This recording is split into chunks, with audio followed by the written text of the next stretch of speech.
Pfizer's forthcoming COVID-19 treatment could be authorized for emergency use in the United States by the end of this year or early next year. The announcement this morning that it submitted promising new data to the FDA showing its oral antiviral medicine will likely work against the Omicron variant.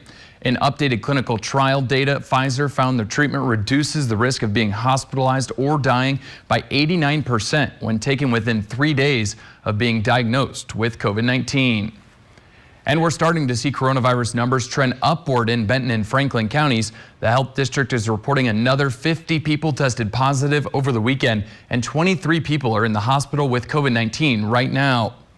Health officials say Oregon is the latest state to confirm cases of the Omicron variant of COVID-19. On Monday, the Oregon Health Authority said 3 cases of the variant were detected in Multnomah and Washington counties. The cases involve a Washington County resident in their 30s and in their 20s and a Multnomah County resident in their 20s.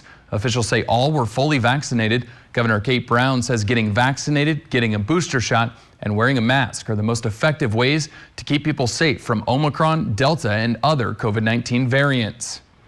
And hospital workers in Washington state are required to get vaccinated, but nationally, some of the biggest hospital systems are dropping that requirement.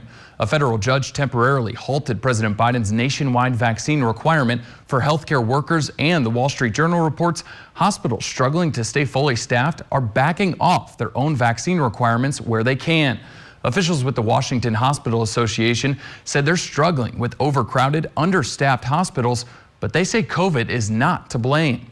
There are patients who have complex long-term care needs, and a facility cannot be found due to staffing shortages or the inability to care for folks with these complex needs. They are patients who could get a room in a post-hospital facility, but they don't have a family member who's authorized to consent to placement. State law for family consent to long-term care placement is remarkably complex. Hospital advocates are asking Washington lawmakers to ease some of those restrictions so that it's easier to move people out of the hospital once they're out of immediate danger. Healthcare workers unions are also calling on lawmakers to create new requirements to make sure hospital workers aren't stretched quite so thin.